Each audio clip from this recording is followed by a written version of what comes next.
lahat. Sa umagang ito kami lumalapit sa inyo.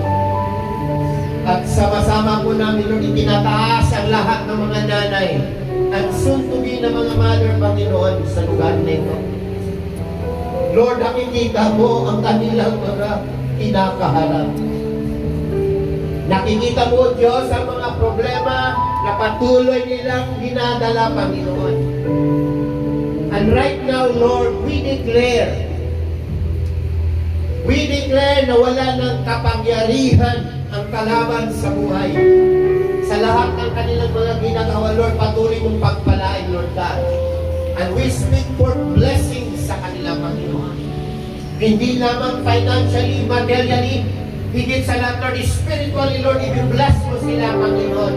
And I speak, Lord, lahat ng kanilang pamilya, kanilang mga mahal sa buhay, ay tunay na makakilala sa inyo, O God. Magamit mighty, O Lord, for the glory of your name, Lord God. Dahil ito ang masigit, Lord, na pagpapala. Dahil alam mo namin, pinagpapala mo spiritually ang bawat isa, especially ang mga nanay. Masigit na pagpalain mo sila, Panginoon, materially. Financially, oh God, in the name of Jesus, in the name of Jesus. Lord, alisin mo sa kanilang pangamba, Panginoon. Especially with your pagbabudget, Panginoon, para sa kanilang pamilya. Lord, hindi sila magkukulang. Hindi sila magkukulang, Lord, sa lahat ng kanilang pangangailangan, O Diyos. Because Ikaw, Lord, na magsusuklay, Panginoon, sa kanilang mga pangangailangan. In the name of Jesus. Pinakansila namin ang lahat ng plano at gawa ng kalaban sa kanilang mga buhay. In the name of Jesus. Pagkabahagi-bahagi, hindi pagkakaintindihan sa pamilya, pang-aaway. Lord, in the name of Jesus, we cancel all lahat ng gawa ng kalaban.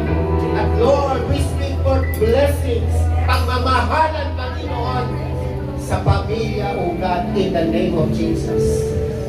Bless them, Lord. Bless the works of their hands, O God. At Lord, patuloy ang iyong pagkalinga ay maranasan nila, O Diyos. Wherever they go, O God, sa pagganap ng kanilang mga tungkulin, sa trabaho, Panginoon, wherever they go, O God, there will be a blessing, Lord. There will be a blessing, Lord. Paghindaluyan sila ng pagpapala, O Panginoon. At nanampalataya kami kapag daluyan sila ng pagpapala, patuloy mo silang binibless, Panginoon.